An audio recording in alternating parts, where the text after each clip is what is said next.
Bonjour, je suis Jérémy Bayou, je suis le skipper de ce superbe bateau, l'Imoca Charal. Le bateau a été mis à l'eau il y a un petit peu plus d'un mois. La première course va être la prochaine route du Rhum et je vais vous faire une petite visite guidée. Donc, suivez-moi. Alors nous voilà sur la plage avant de Charal. C'est la partie vraiment la plus exposée du bateau. Quand on est à l'avant du bateau, on n'a vraiment aucune protection. Donc c'est un endroit où on va pour faire les manœuvres de changement de voile d'avant.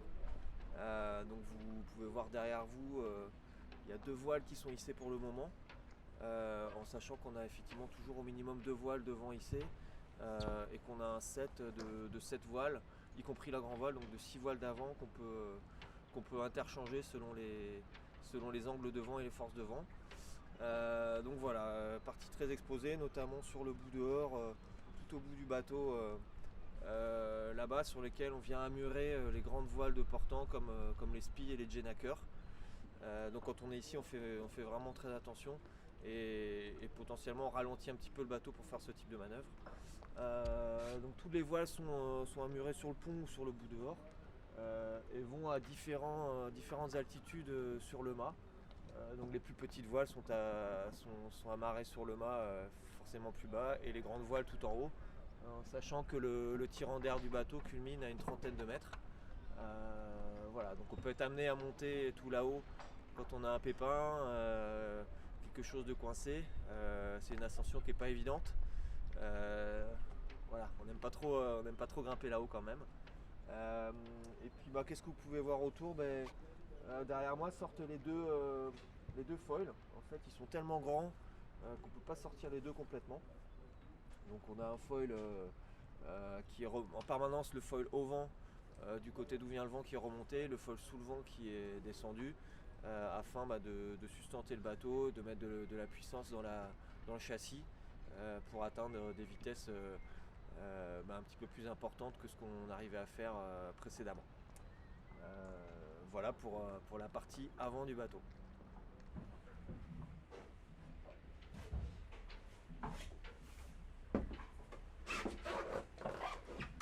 Alors nous voilà dans le cockpit de Charal. C'est une partie qu'on a voulu être la plus protégée possible. C'est important d'être à l'abri puisque le bateau allant très vite, on peut avoir des gros paquets de mer sur le pont et que c'est ici vraiment le lieu de vie du bateau. Alors on ne vous montre pas l'intérieur du bateau pour deux raisons. Déjà parce que j'y passe pas beaucoup de temps et qu'il n'y a pas grand chose à voir à part une petite cuisine. Et qu'il y a toute la partie structurelle du bateau sur laquelle on a fait beaucoup de développement et qu'on essaye de garder un petit peu pour nous. Donc on essaye de ne pas filmer l'intérieur. Mais voilà, l'essentiel de la vie en mer se passe ici. Au sec donc, grâce à cette casquette qu'on a voulu la plus couvrante possible et aussi la plus ajourée. Donc on a des hublots ou du textile transparent un petit peu partout pour voir à l'extérieur du bateau, voir devant, voir sur les côtés et voir les voiles afin de pouvoir les régler en permanence. Parce que c'est l'endroit où on va faire les manœuvres, hisser les voiles, border les voiles, régler les voiles, donc à l'aide de ces winches. Donc tous les cordages sortent de ce qu'on appelle le piano, donc il y a énormément de touches. Chaque touche a sa couleur, chaque cordage a sa couleur, son diamètre, sa longueur, sa résistance, en fonction des charges qu'on va appliquer grâce au winch. Donc on fait le tour de ce treuil, si vous préférez, plusieurs tours parce qu'il y a beaucoup de charges. Et on va actionner les winches grâce à cette colonne de moulin à café. Donc on se met debout derrière, on pousse ou on tire. Il y a différentes vitesses comme sur un vélo. La grande vitesse, ça va plus vite, et la petite vitesse, c'est quand ça devient très dur pour finir de border ou de hisser les voiles. Ici, je suis vraiment à mon poste de veille, donc je m'assois ici. Je peux avoir mes écoutes qui ressortent sur les winches et puis surtout j'ai une vision sur mon écran d'ordinateur qui va être placé ici et surtout tous les instruments de navigation du bateau. Donc là j'ai les informations de vent, de vitesse de bateau, de charge appliquée sur la plateforme, sur le gréement et sur les foils. C'est hyper important. C'est des bateaux grâce aux foils qui vont très vite, mais on applique des charges vraiment très limites pour la plateforme et qu'on n'a pas le droit de dépasser. Donc je dois vraiment avoir un œil là-dessus et ralentir le bateau si je suis en limite de charge. Et puis j'ai le pilote automatique. Alors on barre très peu le bateau. On a des pilotes qui sont de plus en plus performants, qui est tout simplement activé avec des petites touches, plus ou moins 1 degré, plus ou moins 10 degrés. Et le bateau, on va lui donner une consigne soit de cap, voilà, tu fais cap à l'ouest, soit d'angle de vent, tu restes à 90 degrés du vent, auquel cas le pilote va suivre les fluctuations du vent.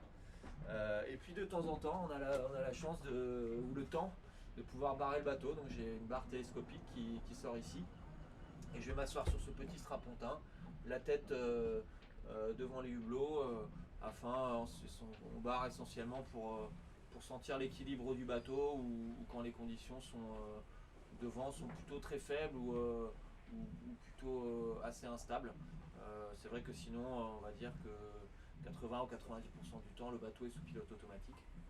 Donc voilà pour le cockpit, je pense. Et puis derrière vous, vous verrez les différentes antennes satellites qui me permettent de communiquer avec la Terre. Il faut savoir qu'en IMOCA sur le Vendée Globe et également sur la route du Rhum, on est en autonomie totale. On n'a pas de cellules stratégiques à terre.